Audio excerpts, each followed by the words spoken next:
Well, bye. Niall Horan, Old Slow Hands. Hello there, hello. Nice to meet you. That's what they call I'm going me. to keep saying they're just your song titles at you. I know.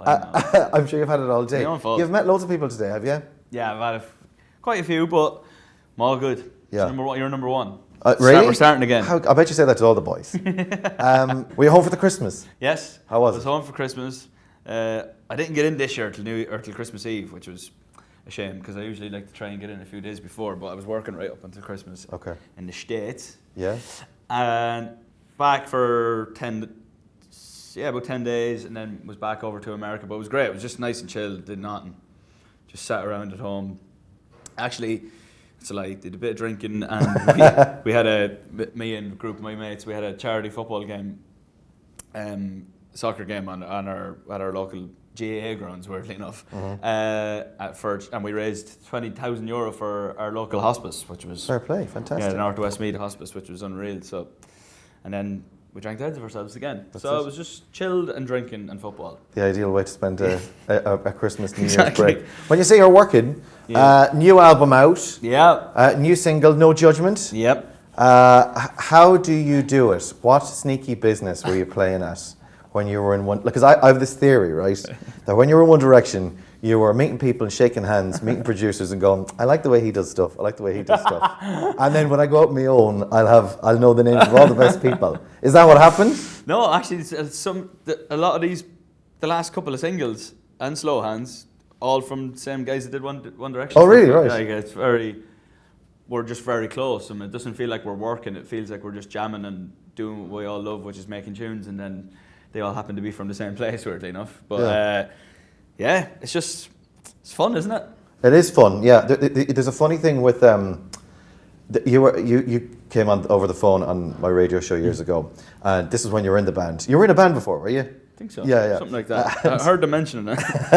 And ever since you went solo, I have maybe it's because you're Irish as well, I've been weirdly rooting for you, right? Okay. And it's I'll not that it's a competition, no. but there's this weird thing. Every time you bring out a single, it's like, oh, let's see what his new song's like now. And then, like I said, I've had the theory that you've had like the best producers. Kind of. No, to be fair, I'm very lucky that we we have been able to work with the best producers. I've worked with some of the best producers in the world for the last 8 years. And who's on this album? Have you been doing stuff with her? Mainly Julian Bonetta, who did a lot of 1D stuff. Julian Bonetta, John Ryan, Teddy Geiger, who does a lot of the Shawn Mendes stuff. Greg Kirsten, who's famous for everything, but Adele mainly. Does a lot of Adele stuff, which is really cool.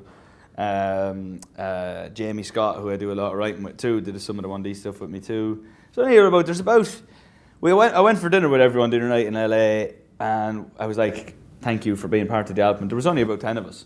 Like there's like all in over the 9 months that it took me to do it. I'd say there was about 10 of us involved in it. So it was great. Playing football on the GAA pitch one night, and a couple of nights later having dinner in LA with the best producers in the world. Mixing it up, you know, mixing in with all the biggest Hollywood stars. Yeah. So tell us about the single then specifically. Yeah. No Judgment. Yeah. Right. Is this some sort of a spiky dig at the biggest judge in the world being Simon Cowell and not being answering to him? Weirdly enough, no. No, it's totally different. No, it was an idea I'd had for a while. It's based on a true story. The whole opening verse is very, very much based on a true story, and kind of just about not being judged. There's a lot of just a lot of people judging each other, and I just thought it was a nice thing to be able to write about the idea that don't worry, like if there's judging going on, you're not being judged by me, and obviously about a specific person. You know, we get judged on a daily basis. Yeah. So that's where that came from, and musically it was kind of based on I've been saying kind of like a John Mayer kind of continuum time riff, and I've had it for a long time. It was a voice note on my phone for about 2 years, and I just never got around to writing the song. So something like that's personal to you.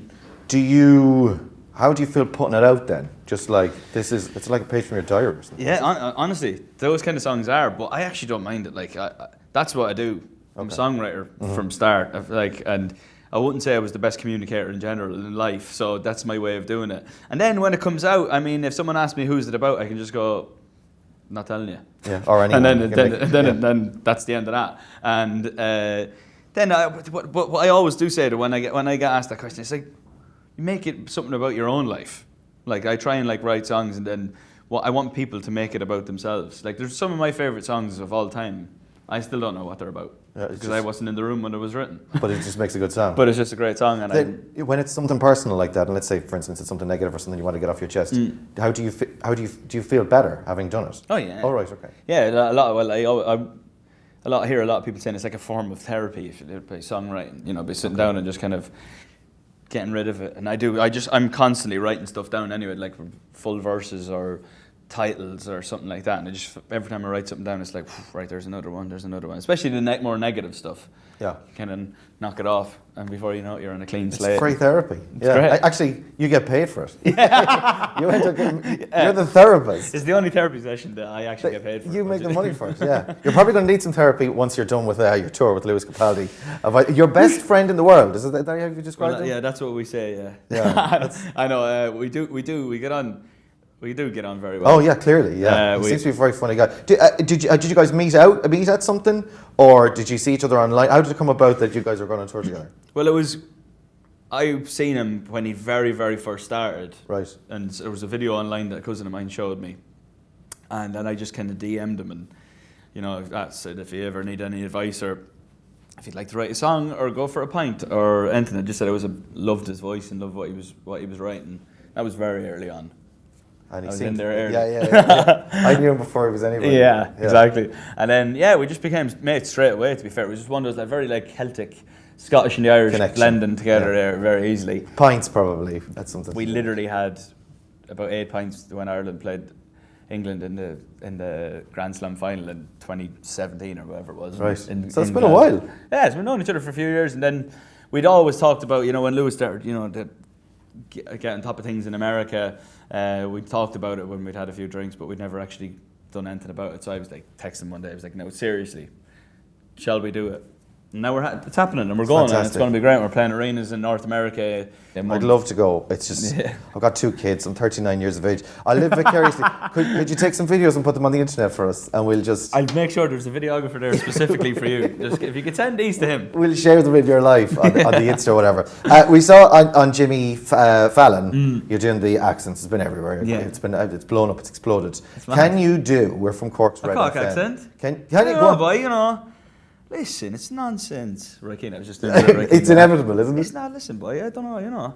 Just I don't know. I can't really do a Cork accent because I've never haven't spent much time in Cork over the years. But I guess my only reference is a soft Cork accent, which would be Roy Keane's, which is kind of the longer he spent in England, it's kind of died off a little bit. Yes, it gets a little bit diluted. He definitely has a Cork accent.